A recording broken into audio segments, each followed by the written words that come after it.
Hey, everybody, welcome to another episode of Purple Insider. Something new every single day. And today it is a new cornerback that is a Minnesota Viking. That is Fabian Moreau, who is an NFL veteran. He's been around, he's been with the Atlanta Falcons, he has been with the Denver Broncos, and he now signs with the Minnesota Vikings. Kevin O'Connell did not shy away from this the other day when talking about the cornerback depth. He said straightforwardly, look, we don't have enough numbers, so we are going to have to sign someone. And wow, they did. And his name is Fabian Moreau. So this is the second longtime NFL veteran that they signed, Bobby McCain, the other one, and he has some versatility to play corner and safety, where Fabian Moreau has been a long time just locked in as a cornerback, but he has been around the NFL for some time. And in comparison to other options, I guess we could take a look at what they did versus what maybe they could have done. I think Fabian Moreau was one of the guys that made the most sense for me when we were laying out the different names. There are guys that you have certainly heard of a little more than Fabian Moreau, who has bounced around. He's been a starter. And if you go through his PFF numbers, Fabian Moreau has been an average starter every single year, which is good. Like, average is good. I've always thought this about the NFL, that most teams have a handful of difference making players. And then if you have average players around them, they can be good to better than they would normally be. And if you have really catastrophic players, then that's hard to make up for. But if you have average players that you're relying on to do a lot, it's really tough. If you're relying on them to just fill roles, then it's very much manageable. And that might be the case with Fabian Moreau, should he actually make the team. So last year, he played a lot for the Denver Broncos. I mean, this guy has been a starter. It's not somebody that they're picking up who was a starter 4 years ago and saying, oh, well, maybe back in 2017, he was the. No, I mean, Fabian Moreau has been a starter every year. And last season, in terms of his numbers, his PFF grade was just a little above average in the 60s. And then when you look at his numbers when he was targeted, opposing quarterbacks had a quarterback rating in the upper 80s when targeting Fabian Moreau. So this is somebody who could potentially be in the mix and battle over the coming weeks with a Caleb Evans. Byron Murphy is set. Shaq Griffin is set. But if their second group of cornerbacks is a Caleb Evans and Fabian Moreau in a league where you usually need at least 4 to 5 solid cornerbacks, then this solidifies the room. It's not Mekhi Blackmon. It's not what they hoped Mekhi Blackmon's upside would be, but it is someone who has played a lot of NFL football and can be relied upon to do his job, and under the right circumstances can be okay for a defense. And that's where he's been for really his entire career. And if you're talking about signing someone on July 30th, put it this way, this is like cornerback Dalton Reisner. This is the way I would look at this, where if you're signing someone late in the process, it's not going to be a game changer, a superstar that you're bringing in. You're not holding a press conference at the Mall of America when you sign Fabian Moreau. However, you are bringing in someone who makes you better than you were yesterday. And what has become quite clear about the way this team feels about Andrew Booth Jr. is that he is just not somebody that they want to rely on as part of the mix. And he gets presumably pushed down, and then players like Dwight McGlothern can develop more. He's been getting a lot of work out there, but he is not an NFL veteran. He's an undrafted free agent, and so they want to have him get his opportunity to grow on what he started to do, but not someone that you want one injury away from being starting. Now, if Fabian Moreau, if there is an injury to Byron Murphy or to Shaq Griffin, then you know the guy who comes in can do his job and play well enough. If there are opportunities to make some plays, he does have a history with some picks, some pass breakups. Last year, he didn't give up a touchdown on a defense for the Broncos that was just okay or maybe not good at times. And he was one of their better corners. Of course, Pat Surtain is their best corner, but he played okay.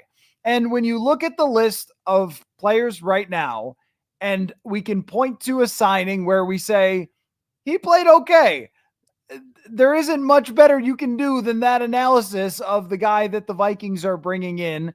Not super ancient either, like Stephon Gilmore.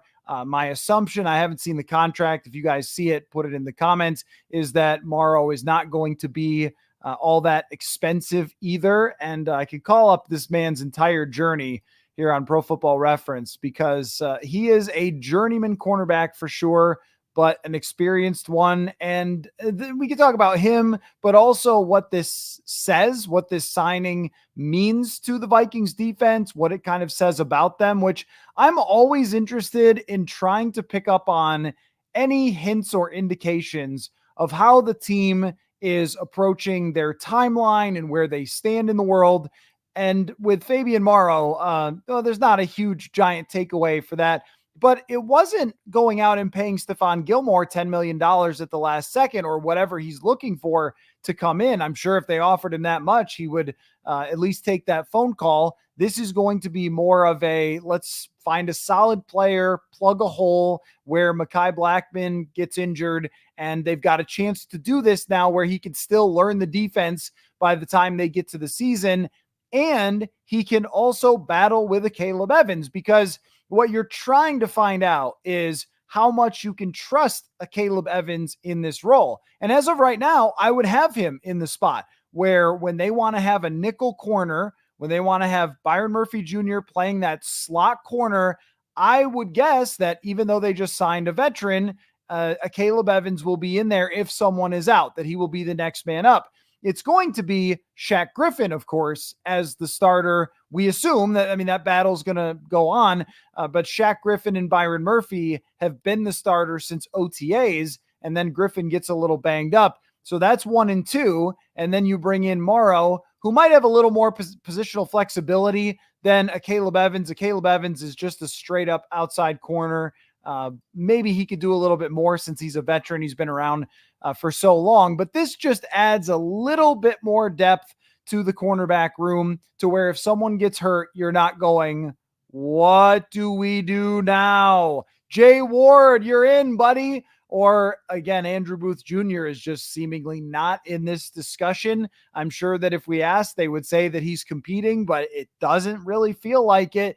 And even last year at the end of the season, there were opportunities to play Andrew Booth Jr. a lot more than they did. Well, really just as the entire season went on, and they didn't play him very much. He ended up with about 150 snaps. And considering that Moreau over the last 3 seasons had 16, 11, and 11 starts, 11 starts last year for the Denver Broncos, played in every single game for them, had an interception. He's doesn't have a ton of picks as almost nobody does in the NFL these days over his career, but has played just a lot of football. He was with Washington from 2017 to 2020, then Atlanta, then the New York Giants, of which I don't remember how he must have, did he play against the Vikings? I didn't remember his run as a New York Giant, but he played there. And then with the Denver Broncos last year. And as far as the big picture goes, this allows, you're right, Duke Shelley should also be mentioned in this conversation, that he was brought back as a member of the depth group as well. But Fabian Moreau is one that I think splits the difference between, okay, we're all in, we're bringing in Stephon Gilmore, he's going to start, Shaq Griffin's on the bench, and we're going to expect 1,000 snaps out of Stephon Gilmore and spend a bunch of money on him or whatever. It's not quite that. That would have been a little more of a, we think we're going to win now type of move, which we know where this team stands, that that's not really the case as far as they don't, I think, believe that this is the season where they're truly chasing the Super Bowl. This is a, let's get to the playoffs and see what happens, or let's get JJ McCarthy out there and see what happens. So this is that kind of signing. You can't really go into the season with this few cornerbacks and feel really good about it So they had to bring in somebody like Fabian Moreau. They want veterans around as well as young players with Brian Flores' defense, which, veteran player who has done it before should fit in okay in that. But also, we shouldn't expect him to be a starter either. They're not trying to go out and get somebody that's going to be a huge difference maker, which means that a Caleb Evans, and I'll throw Andrew Booth Jr. in there just in case because there's weeks to go in camp, but it means that a Caleb Evans is still going to have his opportunity to prove where he stands on this team and get in the game and make plays if he can and show Brian Flores that he can be a future part of this team. Because right now, when you look at this cornerback group and go, okay, who's going to be here for the future? It doesn't look like necessarily Shaq Griffin, a 1-year contract for $4-something million.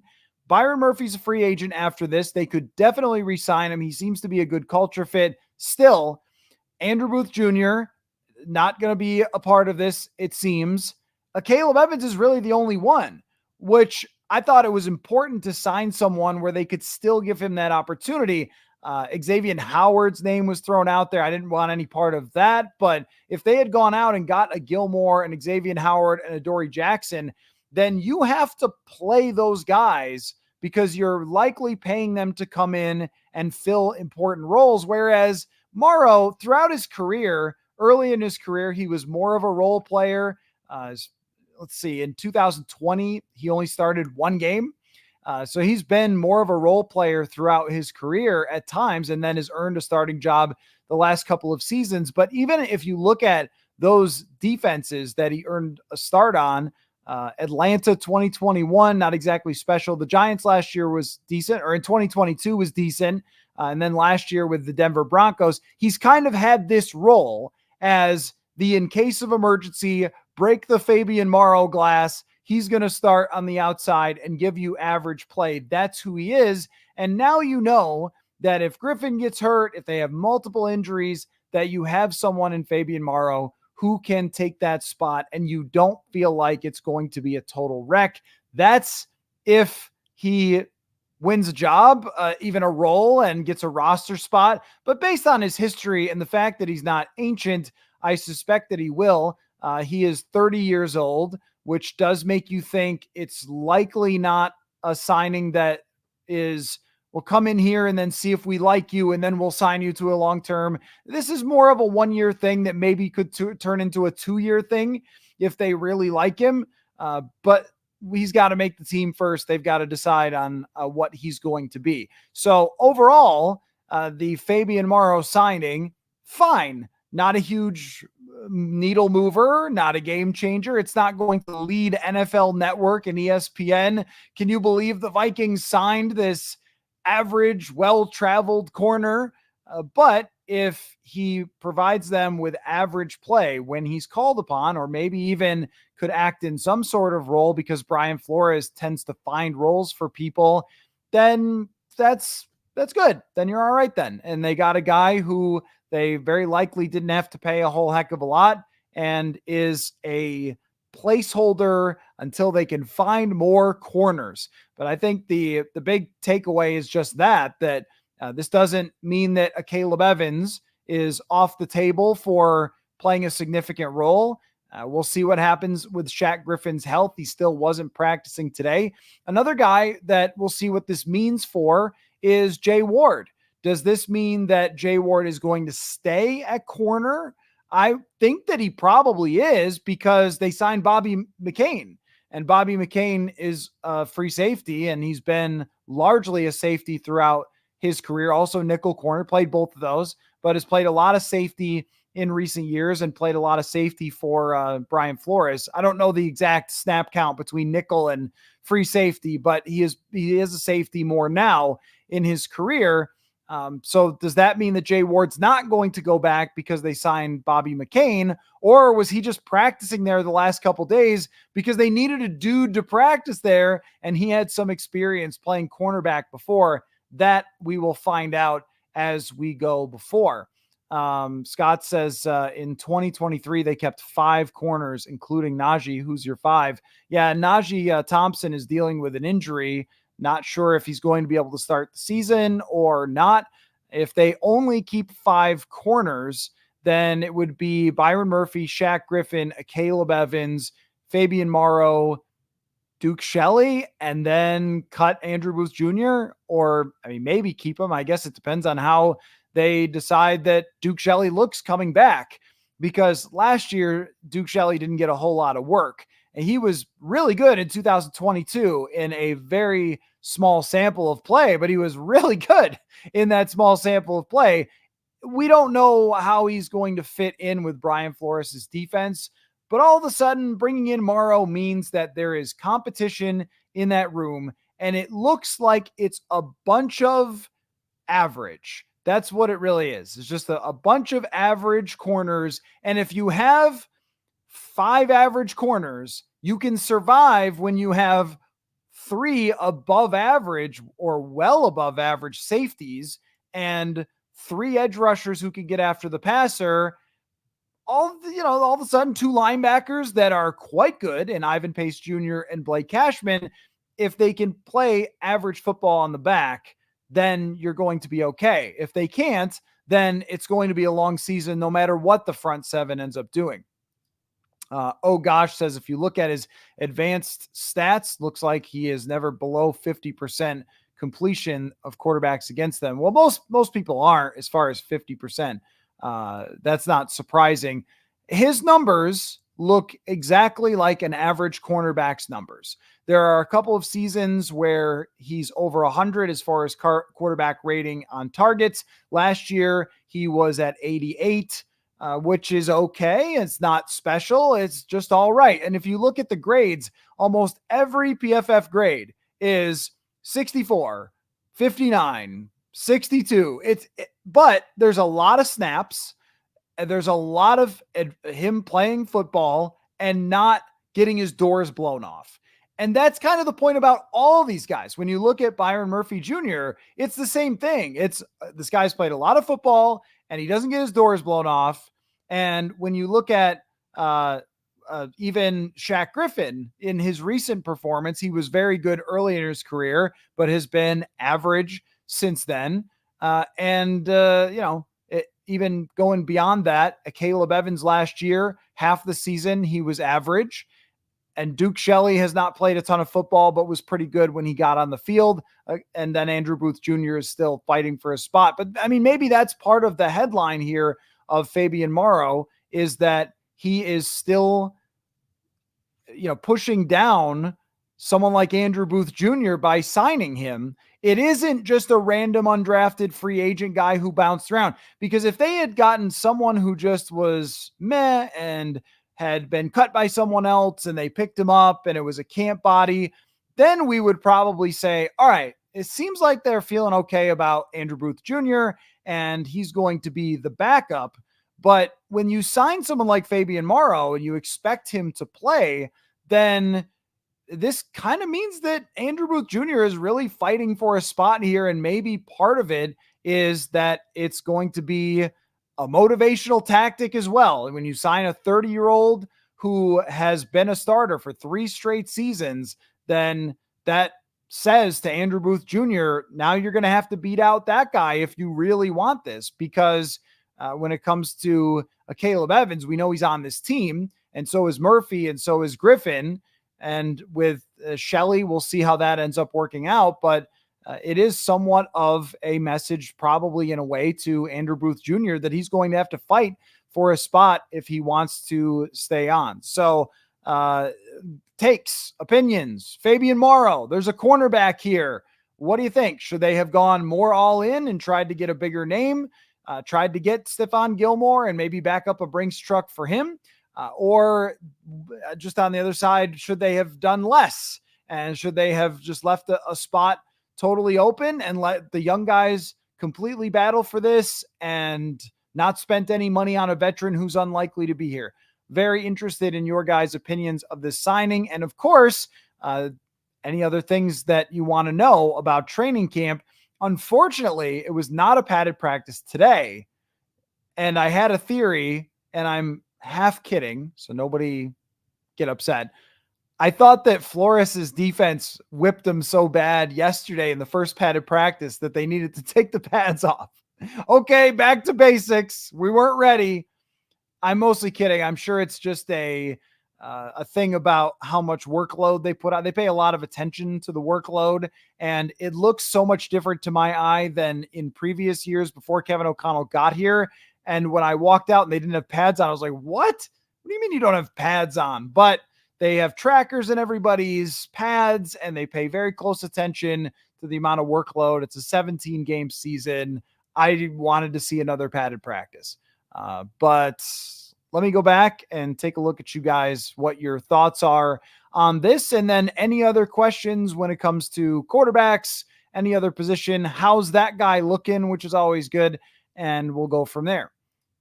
AG says, I feel like he will beat out Evans. That's possible. Caleb Evans is a hard one to figure out because he, I think, is pretty good at tracking wide receivers. He moves really well for his height, for his length, but he has never been very good at playing the ball from what we've seen. His first year, his first training camp, or last year, it is not his skill in college at any point of playing the football. And I saw that Ben Gessling wrote about this in the Star Tribune, that Caleb Evans worked with a guy that actually has been on this podcast, Cody Alexander, working on his X's and O's in the offseason, trying to better understand Brian Flores' defense, where he's supposed to be at all times, and be a real tape guy, an X's and O's guy, and try and enhance his game more and more, taking it seriously, this opportunity that is probably his last to earn a significant role. But you know, with someone like Fabian Moreau, I always have some skepticism of any person that was still on the market at this point, because that means 32 teams assessed him and said, yeah, you know, we're probably just good here and we don't need you. As a guy like Moreau, who's been around and has started so much, you would think that there would be a spot for him unless there was a reason for that. I'm sure that he will say he was just waiting for the right team, but there's a reason why a team would not have signed him. And sometimes when we have to look back a year, 2, 3 years and go, okay, well, maybe this 30-year-old will keep being okay.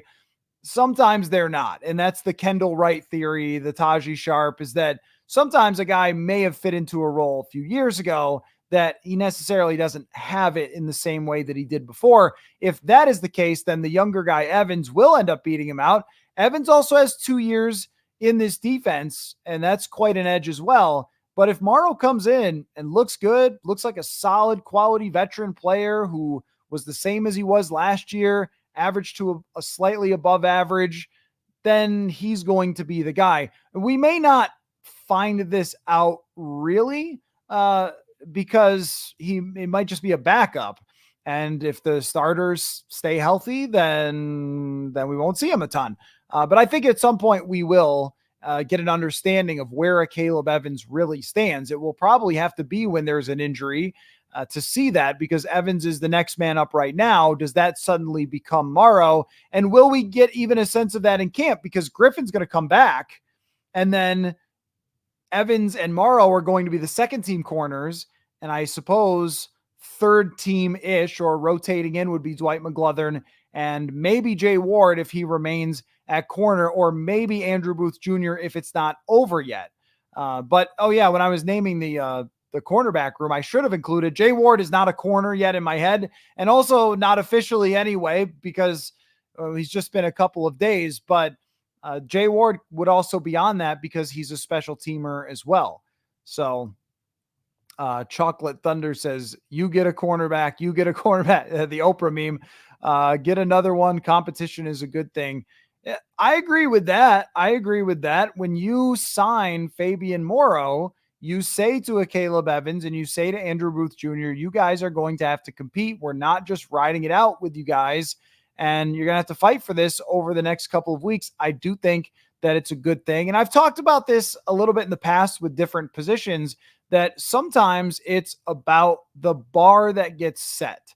So if you have just an undrafted free agent that a Caleb Evans needs to beat out, well, okay, he's probably going to win that job. But if you set the bar at someone like Moreau, who's been around and he's a veteran and is proven to be reliable in the NFL, all right, you have to top that in order to be ahead of him on the depth chart. Well, that's going to be the challenge for a Caleb Evans, but it certainly does raise the question of whether Andrew Booth Jr. will actually be here or not. And at this point at training camp, third year, I feel the same way about him as I do about Lewis Cine, which is meh. I thought for a second that maybe Booth Jr. would get more opportunity here and that they would say, all right, let's give him that chance. And he would take that little step to be someone who could be depth for them. But making a signing like this more or less says, no, we don't really buy into that. And it would take him having an excellent training camp the rest of the way in order to get a chance. But whatever it is with Andrew Booth Jr., it hasn't been injuries. That's the thing. If you had told me 2 years ago that it didn't work out for him, I would have said, oh, he must have got hurt, right? Because in that first year, he got injured, and he had said that he was injured in college. But I think it is maybe as much of just a scheme issue of being drafted for Ed Donatell's scheme and being picked out to do what he wants his cornerbacks to do. And Brian Flores asked them to do something completely different. I don't know about anything else beyond that. But at this point, it looks like a Caleb Evans, Fabian Moreau are the backup corners to Byron Murphy and to Shaq Griffin. And then Duke Shelley may very well be on this team. He can also mix into the nickel. Josh Metellus is really the nickel player still. That doesn't really truly change. And that is maybe your cornerback group. And Booth Jr. is just going to have to show something before it's worth talking about again. But at this moment, it looks like that was just a miss, and we go forth. Bad Bo says Flores defense only works if corners can play man-to-man. We have 0 shutdown corners or man-to-man. Well, Shaq Griffin is still fine. He just got banged up for a couple days, or at least as far as we understand. And Shaq Griffin's thing is man-to-man coverage. That's what he's always been at his best. They do have that. I don't think that it is a strength of a Caleb Evans. By the data, it was really not a strength. He was one of the worst graded in the NFL in man-to-man coverage last year. That's something that would have to improve massively for him. I think Murphy's okay at it, but is certainly not a next-level star. I have not checked yet, if someone wants to do it, what Fabian Moreau's man-to-man coverage is. The question for this cornerback group is, if everybody played like a C, not even a C plus, but if everybody was just a C, Murphy, who's a little better than that in his career, Griffin, who has been a little better than that at times, but those are best case scenarios. Let's just say the average scenario for everybody, for Morrow, for Caleb Evans, just what they've been, and superimpose it into Flores' defense. Can you survive with average man-to-man performance or below? C, I don't know, is C average or C below? C is below average, right? What is average? B plus? B minus? I don't actually even know what is considered average. C plus? Whatever.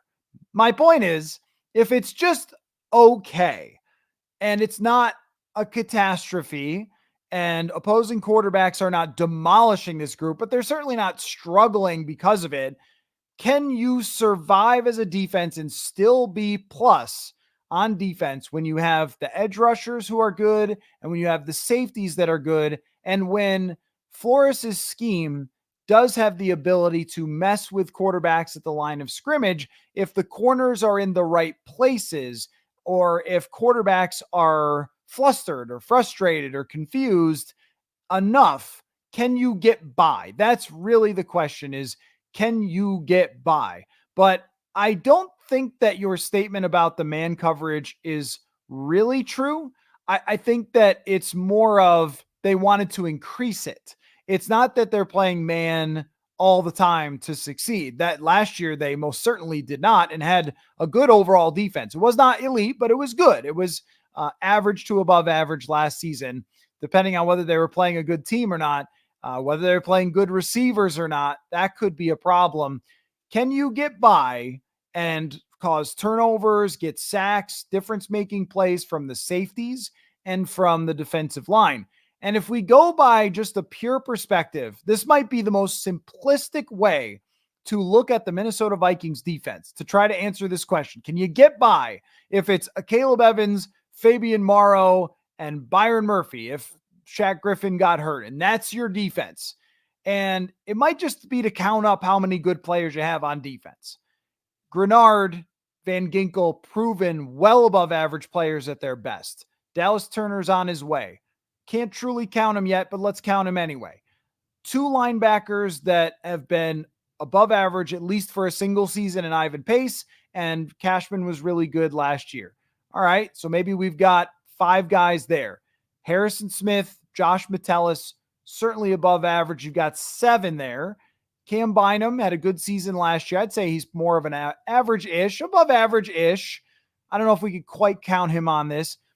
My point is, the majority of the defense is somewhere between pretty good or really good for the players across the entire D. But the defensive tackles are questionable and the corners are questionable. If you get okay play from them, you can be an above average defense. You're not going to be elite. You're not going to be San Francisco or Cleveland, but you can be decent. And that's about as far as I could go. That could give you a chance to win games. That's the best I can do with this set of cornerbacks. But at very least, if one injury happens, you have another veteran to be able to step in. What they need long-term, it is so clear, since Andrew Booth Jr. is just not going to be this guy, they need probably a first-round corner next year. And of course, we're going to talk about corner versus defensive tackle when we get there way down the road into the draft, or a big spend on the cornerback position, because you mentioned man-to-man coverage. I look at it more as you need someone who is a difference maker. You don't always need a Sauce Gardner, but you do need someone that the other team has to think about. You need someone who is either great on one side of the field that makes it hard to go over there, and they've got to think about it before they go to the right side of the field or the left side of the field. Or you need the opposing wide receiver on the other team. Let's say that it's, I don't know, Stephon Diggs. You need Stephon Diggs to be talking to the media that week going, yeah, man, I can't wait for this big matchup against Billy, our corner. That's what you need. That's what they don't have in order to be an elite defense. But I don't think that the corners, as they're constructed right now, are so poor that you can't play with them. I think you could play with Griffin, you could play with Murphy, you could play with Morrow, and you don't have to just lose instantly because of it. I saw it mentioned the 2020. Go back and look at the 2020 secondary. This is way different. That was Gladney, Dantzler, Holton Hill, someone named Chris Jones. That was different than guys who started many games and have been okay in the league. That's quite a bit different. So if they keep them relatively healthy and don't end up having to play the undrafted free agents, it can maybe get by. And that's as hot as I want to make that take. It can maybe get by. Seven Dragon says we need Stephon Gilmore. My question, I guess, is whether Stephon Gilmore would want to play here at 34 with maybe only one or two of chances left for him to potentially win a Super Bowl, and also just where he stands now physically. Being 30 as Fabian Moreau is different than being 34 as Stephon Gilmore. Austin says Gilmore is washed. We know we're not competing for a Super Bowl. We want to build around JJ's rookie contract and take advantage of saving 30 mil. Well, I mean, the thing about Gilmore versus Fabian Moreau is, I mean, it's not like either one of these guys is here long-term. Maybe Moreau could be here for 2 years, possibly, if he plays well and they like him and he's good, solid depth. Stephon Gilmore was definitely only going to be 1 year. It doesn't really change much other than that Byron Murphy and Shaq Griffin are going to be the starters. It says that they didn't sort of desperately spend a bunch of money for Stephon Gilmore and went a little more practical with Fabian Moreau. That's I think what we've got here. Any questions are welcome, by the way. It doesn't have to be the cornerbacks. We've spent now a good amount of time on Fabian Moreau, probably the most Maybe it's a record for YouTube. I'll have to find out. Is it the record for the most conversation regarding Fabian Moreau in the history of any NFL show? It could very well be. I Shot You 99 says the noise regarding McCarthy pushing Darnold for QB1 is starting to get louder, it seems. Is it true? One padded practice. One padded practice. What is the noise? Who is making the noise? You remember, you have to tell me when you say things like this. Who is it? Is it conversations we're having? Is it me? Have I been doing it? Who's doing it? Who's this noise coming from? Okay. Well, and Kevin O'Connell talking about it today.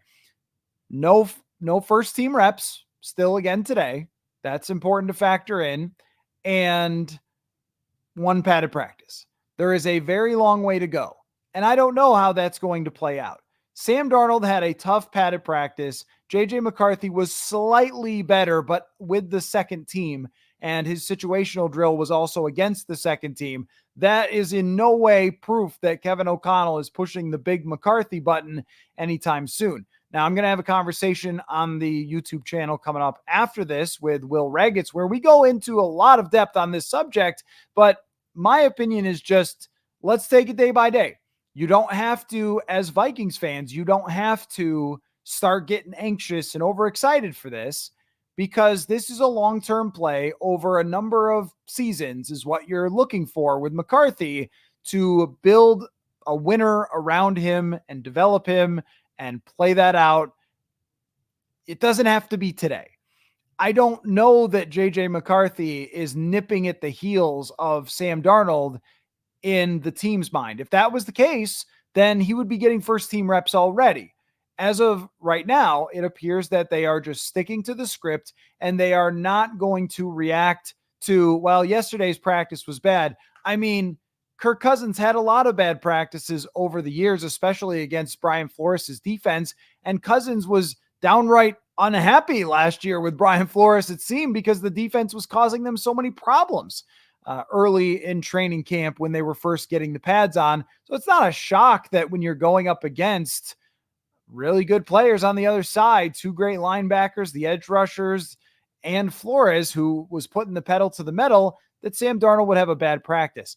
I'm not jumping to the conclusion that the noise is getting louder and that it's becoming wildly more likely. My percentage chance that he starts has not changed from where it was in minicamp. I've kept it at 25%, and I'm going to keep it there because I feel like it's a safe place for me to just sit and let it ride out. McCarthy, I think, has looked good and probably just about as good as I could have expected him to look. But that doesn't mean that it just needs to be thrown in there right away or throw out the plan and he's QB1. Take a deep breath.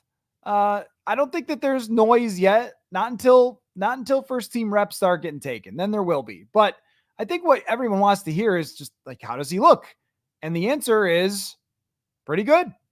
I mean, that's about as good as you could have hoped for. So you don't have to push the rest of the stuff. He's got to beat out Sam Darnold today. Sam Darnold could still, after one bad padded practice, he could still end up starting a lot of games for this team this year, and that would be totally fine. I don't want to get to the end of training camp and have fans go, well, you guys told us McCarthy looked great, and why is Darnold still starting? And we don't need to do this. This doesn't have to be controversial. And here's always been my thing, is when the team tells you how they're going to do it under this administration, they just do. Well, Kevin O'Connell has told us, here's how I'm going to handle this. We're going to be very patient. I'm going to have the boxes he needs to check. It's going to be a high bar to reach. I want to make sure he's fully ready. That's what he told us from day one. I have no reason not to believe him. I don't think he's going to go, you know what? That was a really bad practice from Darnold. I'm playing McCarthy. I don't think it's going to be that way. They told us that they were, going to do a certain approach to the team building, and they did it. And they told us that, kind of when and where they were going to spend their money and all those things that they laid out for us with the team's plan. So I don't have any reason to think, as this is such a huge part of the overall competitive rebuild plan that they put together, that through 6 practices, one of which was a walkthrough, that they would suddenly start to go, you know what, I don't know about this plan of ours. But they do have to be pleased with JJ McCarthy. They do, because he has looked confident. He has looked in control. He has not looked like he is swimming, as Gary Kubiak once said of Irv Smith. And that is the biggest part right there, is to just get to a point where you can say from the sideline watching, or if you're up in the stands and you're going out to training camp and you watch McCarthy and you can look at him. This should be an easy eye test for any person who likes football, to just look at him and go, okay, yeah, okay, I see it. It looks pretty good out there. It's hard to figure out all the rest, because you can't be on the sideline and go, wait a minute, that was supposed to be a 7-step drop and that was 5 and a hitch, because we don't know that stuff. That's what Kevin O'Connell does know when it comes to his entire offense. Seal says, any UDFAs turning heads? Definitely Dwight McGlothern for me. Just the fact that he's gotten a lot of work out there and he's got really great size. Owen Porter is another one. But I also heard Kevin O'Connell shout out Gabriel Murphy today, who was their top UDFA signing, said that he was impressed with some of his pass rushes once the pads came on. And I have probably mentioned Jashawn Jones too many times versus the actual number of catches that he's had, but I like how he moves. Those 4 guys have been the ones. Oh, and Bo Richter, who, I may have cracked on a bit earlier, just sort of said like, oh yeah, well, we'll see if a guy like Bo Richter makes it. But Bo Richter is very jacked and has gotten some good reps. We'll see more as they start to get the pads on every day, or maybe they'll just do it every other day. I don't know. Scott says limited number of padded practice days, I think, right? Oh, I'm sure there's rules, but I don't know what the rules are for if you can do them back to back, if you cannot do them back to back. They didn't send me that memo for exactly what the rules are. And of course, there's a limited number of padded practice that you can use overall. It's just, I don't know if they had to go non-padded today. It wasn't a real criticism. It was just, we took away so much from yesterday. Like, oh, first padded practice, we saw this guy and this guy and this matchup. That's real football. What they did today, not really real football. And I thought it was a better practice for Sam Darnold. Got off to a good start and then had a pretty rough goal line drill. But I don't know. It becomes, once you've seen the padded practice, then everything else becomes like, I don't know. I don't know what to say about that, because they're not rushing the passer. And when they're rushing the passer, even though they can't hit him as the quarterback, you absolutely feel that, and the pocket collapses and you've got to make a play in there. You've got to step into it. And that's what real offense, real football looks like. And those are the ones that I'm going to, from now on, take the most from. Austin says Booth was a stud at Clemson. I wonder if coaching made him less grabby, backfired, and now he's too cautious. I don't really have a good explanation for this. Sometimes he was really good at Clemson. Sometimes a guy just doesn't fit with a team. And sometimes, and I'm not suggesting because I don't really know, but sometimes it's not a fit personality wise. And sometimes it's not a fit how he plays. One of the things might be that they want more physical corners here. They want guys who have to run up and make tackles. They want people who can get up on the line of scrimmage and really be pushy with those wide receivers. That's not really him. He was more of an off corner that mirrored extremely well. And maybe he hasn't developed in the way that they wanted him to. And that's what you end up with. Oh gosh says, is Jalen Williams still there? Yes. Yeah, he is. He's third string according to the ESPN depth chart. I don't know how often that they update those or how accurate those depth charts usually are, but he's still there. Yeah. And he's been getting in. AJ Green's another guy who's been working in. Jalen Williams is sort of a practice squad type. I think C is average. Okay. We're confirming that C is average. Well, I started thinking about wait a minute. C seems bad to me, but I guess C is average, which is how I got through high school. But yeah, Jalen Williams falls under the category of kind of just a guy. And if you end up needing Jalen Williams to play, that means that a lot of things went wrong and there were injuries. But I do think it's funny how many of you are making sure that I knew that C is average. Is it because why is F? Like, why does it go A, B, C, D, F?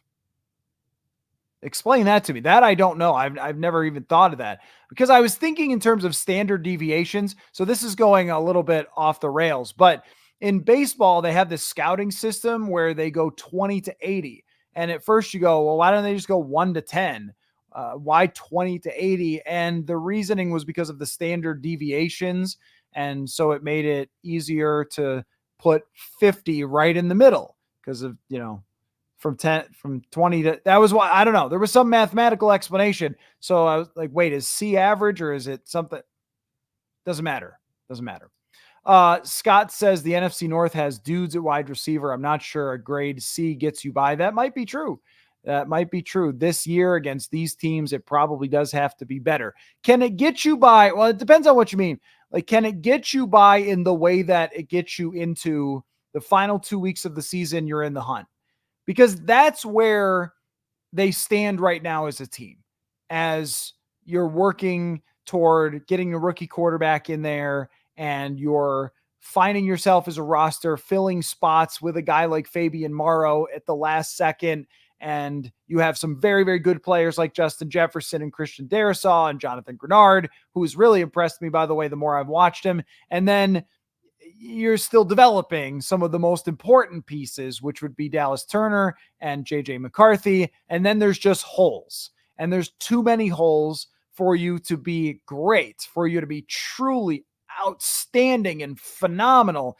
Then you would need that shutdown corner to be truly fantastic. You need Jalen Ramsey to be on your team. And that's the type of move that you make next year, or that you make at the trade deadline at some point. But if you're talking about where the expectation, where the bar is set for this year, what would be a good year, and it's 9 wins, C can get you there. It can't, very unlikely, unless something crazy happens, it probably can't get you to being a Super Bowl team. But I agree with Edwin that, the pass rush is key. We can't throw that part out of it. The blitzes, how do they work? Last year, there was a really crazy stat thing about the Vikings last year with their blitzes, is that their blitzes didn't really work. But as far as statistically, their success of their blitzes, how often they created pressure, how often they created sacks, they were not great. They were not above average. But what they did was they seemed to make the other team always very twitchy about whether they were going to blitz. So then when they showed the blitz and dropped out of it, that was what seemed to really mess up opposing quarterbacks. And so it's not just the pass rush of whether it gets there on the blitzes, but also how do you combine the pass rush with confusion from the quarterback? And to your point, how can you create pass rush without having to send extra people all the time? That's another one. Seal says DT over CB, in my opinion, for the draft. We will address that when we get there, my friend, which is a long time from now. Thank God. After this last draft season, I'm all drafted out for quite some time. We'll mock draft again 8 months from now. But what's the bigger weakness? What has the bigger upside? Both positions are very valuable. I really like highly drafted defensive tackles. It may be easier to cobble together a decent cornerback group with players better than they have now, or at least one or two players better than they have now. It is almost impossible to find a defensive tackle who is great outside of the top of the draft. So we'll keep that in mind as we go forward. Intrepid Fool says Bynum is better than Metellus, but counting either as a good player for your exercise is fine. Well, they play different positions. I think that Metellus is more valuable to the defense than Bynum, but it is different. They do very different things. You could call them both safeties, but Metellus is one of the linchpins of this entire operation. Because they can do so much with him that if he's not there, they're developing Theo Jackson, which I'm working on a story about that. They're developing Theo Jackson to be that guy. But if you're talking about who's harder to replace, it's Metellus. Bynum, there are a lot. And again, yes, he's a good player. He belongs on the good player list. But you can replace the Bynum role as more of a deep safety, there are only a couple guys in the whole league who can do what Josh Metellus does. So I put him on a different echelon because of that, but he is a different spot. It's a linebacker. It's a nickel corner. It's a blitzer. It's a pass rusher, edge rusher. Sometimes he has to do so much. So I put him as a more valuable player in this defense than I would say Cam Bynum. But again, I agree. Both good, though. As we're going through the good players, they both belong on the list. Bad Bo says, only having one pick in the first 4 rounds. Wouldn't you trade that for a late first for a second rounder? I don't know, guys. I don't care about the draft. I do not care about the draft and trading draft picks. It is training camp. Again, thank goodness. Thank goodness we don't have to talk about pretend things for people who might never make it. We get to talk about real players who are on a practice field. Love that. Seal says, why is it desperate to sign Gilmore if we need to fill cap space anyway? Well, you don't need to fill cap space anyway because you can carry over cap space. But I guess if the guy was the 1-year deal, it doesn't really matter. I think what it shows you is it's a little bit nuanced. Is if they were to sign Gilmore, it would cost a lot of money.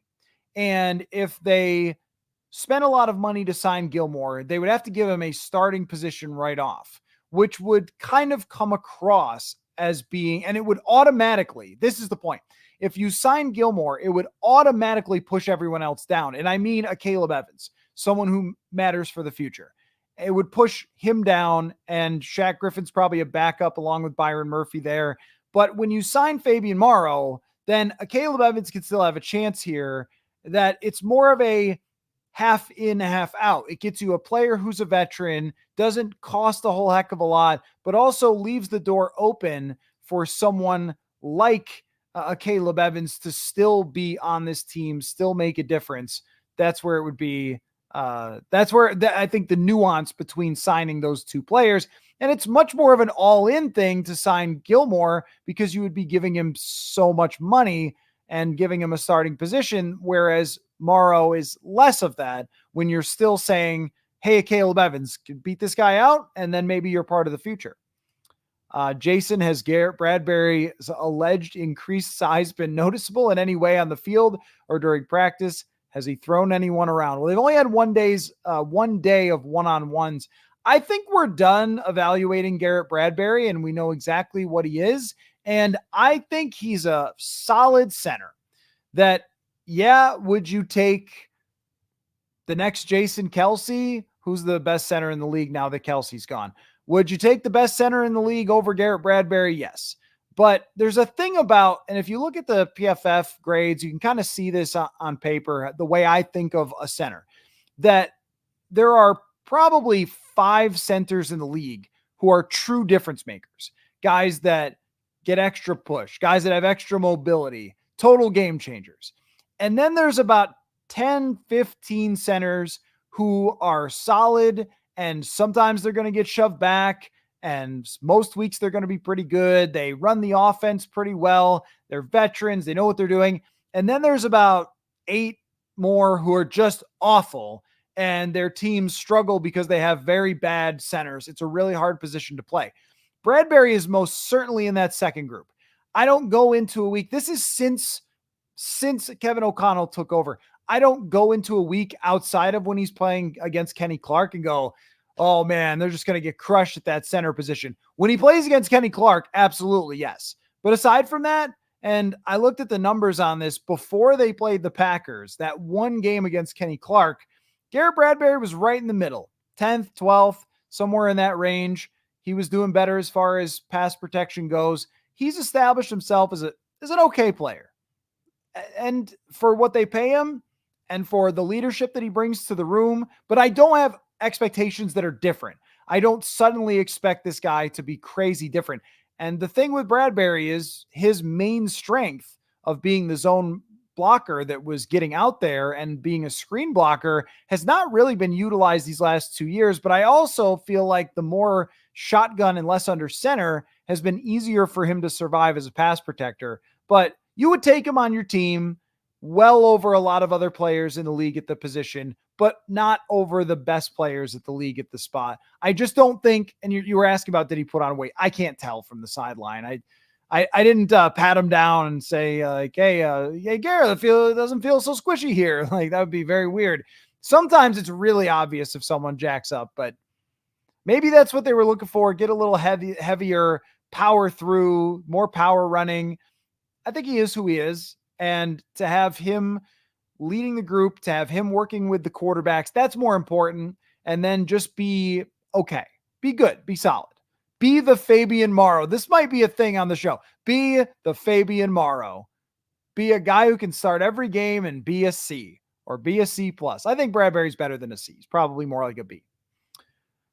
Oh gosh says that 2020 DB room was tough. Anybody remember Cordea Tankersley? Oh, of course. Of course I remember Cordea Tankersley. I think he actually did get in a game. Joel says, how much would Zimmer love JJ giving his charisma and interest in wanting to learn about the defense and his leadership, his natural leadership? This is something that Kirk Cousins did not have when he got here. When Kirk Cousins got here, he said, well, this team belongs to Eric Kendricks and Harrison Smith and so forth. It came a little later where the whole I'm a dad thing actually started to work because the players were 10 years younger than him. But it was not a natural people gravitate to this baller with Kirk. It was a different type of thing. And it was a big struggle in 2018, 2019, 2020.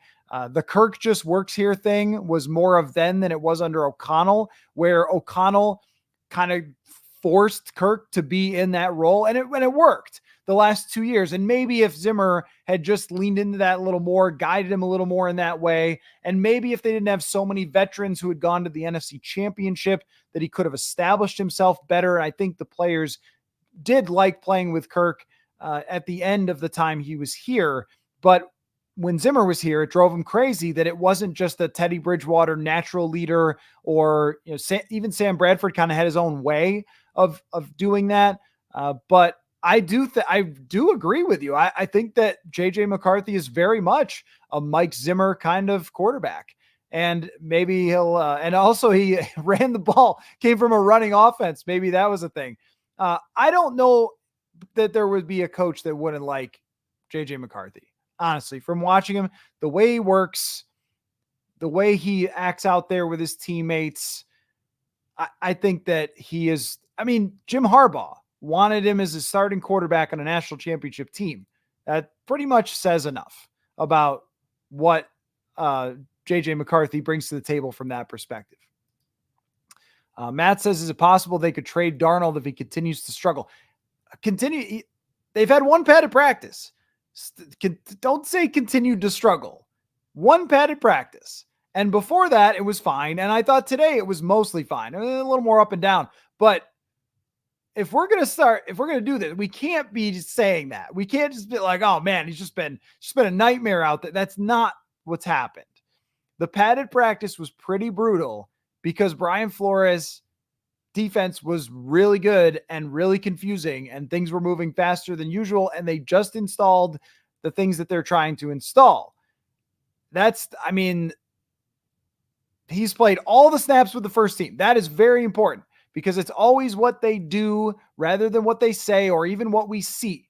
If it's first team all the way for Sam Darnold, then he's the starting quarterback right now. Now, if they get 5 or 6 padded practices in and they all look like that and they can't get things done on offense and they're starting to play McCarthy in the first team, well, then it's going to be a different tone.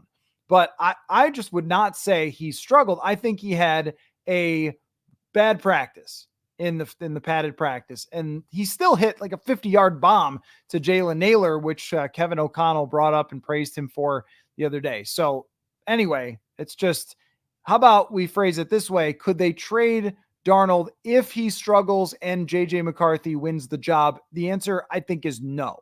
I don't think it would be a good idea to just get rid of Sam Darnold. They're paying him a backup quarterback salary. He was a backup quarterback on a team that went to the Super Bowl last year. Not unless you're talking about somebody else gets a quarterback hurt. So let me not let me not completely dismiss it. If JJ McCarthy was clearly winning, this could be the Carson Wentz in Philadelphia. So let me not completely dismiss that. I just wanted to dispel the like, oh, he's been struggling. It's really just the first padded practice gets so much attention and it wasn't good, but I wouldn't make that a broader statement just yet. We'll see how it goes. To your point, though, that to answer your actual question, the Carson Wentz, Sam Bradford scenario could absolutely play out here. It is very possible. I'm not saying it's likely, but it is possible that if JJ McCarthy just simply outplays Sam Darnold through all these practices, and by the time they go to Cleveland, JJ McCarthy's taking QB1 reps, and then somebody else loses their starting quarterback and gives you a call and says, hey, we'll give you guys a 3rd round pick for Sam Darnold. I think, yes, you do it. But that also could mean if JJ McCarthy struggles, you have no one else to go to, or you may let him battle through the struggles, no matter what it looks like, kind of Bryce Young style. But JJ, Josh McCown was in Carolina last year. Did he like that they just let him go through all those problems last season? And if he gets hurt at all, you have to actually watch Nick Mullins play. And I don't know that Kevin O'Connell wants to do that because that could result in a pretty tough season, which, would be a higher draft pick. But if someone was offering a 2nd round pick, okay, well, then it's the easiest question in the world. See, there's some times where we just have too much information. Sklint Pock says Reichard wins the kicking job and then promptly misses his first 2 kicks today. Yeah, I know. We have too much information. Social media has just allowed for us to know way too much. Both kicks were over 50 yards, and then he nailed the other one. It's the 6th practice. I mean, I just don't know. I don't know. It's fine. Will Reichard's had a really good run, and they had him kick some absolute bombs today, and he missed them just wide right. Bust? I don't know. What are we supposed to? We're supposed to talk about that? It's just, and I know I am to blame. I am to blame. But sometimes you're just like, okay, we don't need to talk about that. Just a couple of missed 50-yard kicks. He'll have a lot more chances at that. He didn't like promptly forget how to kick when he goes out there. The way you put it is if he just wandered out there and started shanking them. Ian says, how did JJ look today? As good as yesterday? Yeah, he looked fine today. It wasn't the most intense practice. Where he did look pretty good and has consistently looked good is in the red zone drills. That's where he has often looked comfortable so far during training camp. And there was one throw that, if I could try to just recreate it for you, where it was a tight window to his right side, and he kind of turned and just snapped off a throw that went right through a couple of people and hit the guy in the chest so hard you could hear the thud, like boom, it hit him. And that was just one of those, oh yeah, that's an arm. That is an arm when he lets it loose. But yeah, he looked fine today. Tomorrow, maybe they'll get the pads back on. We'll have a little more intense takeaways from the practice. And see, this is where it's hard. Like Brandon says, how does the first team offensive line look?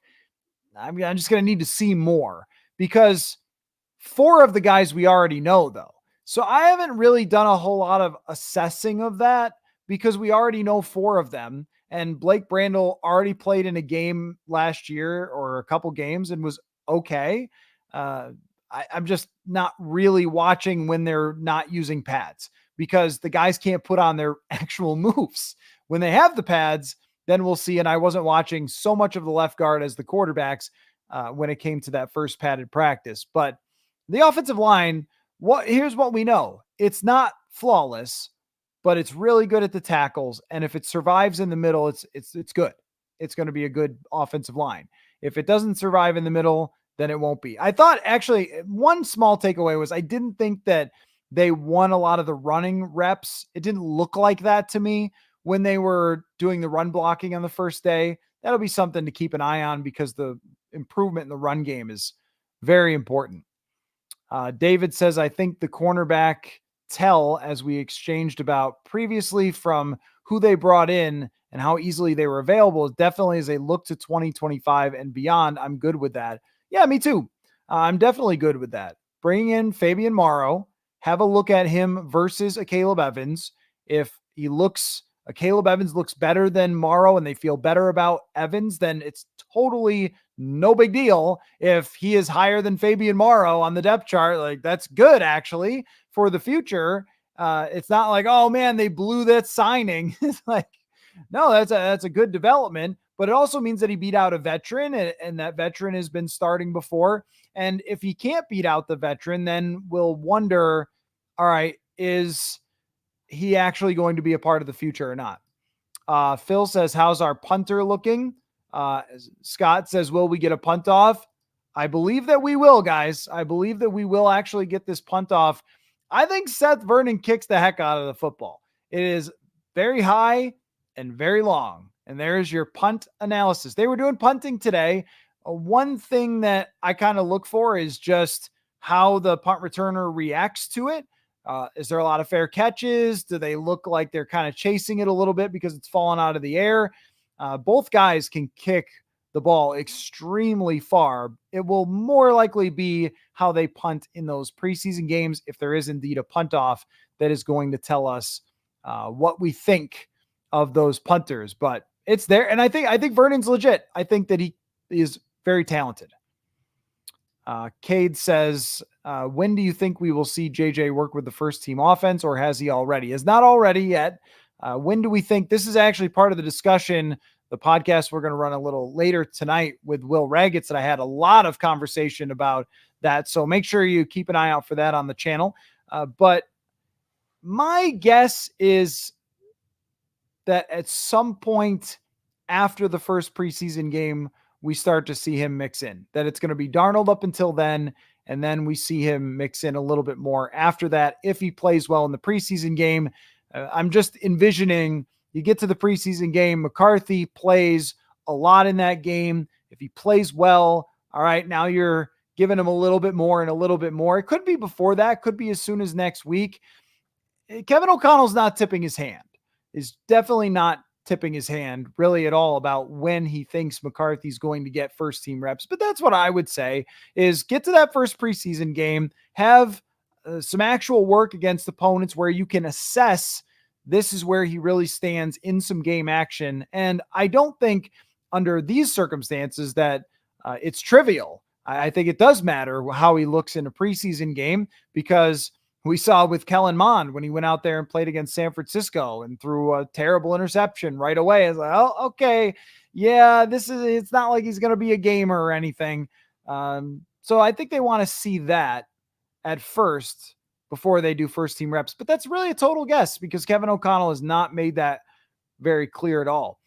It could be earlier if Sam Darnold does struggle more than just one practice and they can't get things done on offense, then it might be a message too.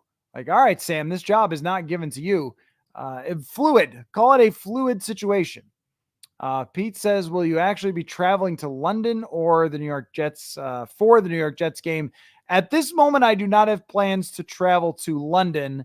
I am going to, well, Cleveland is an extra road game essentially, because that is for the joint practices.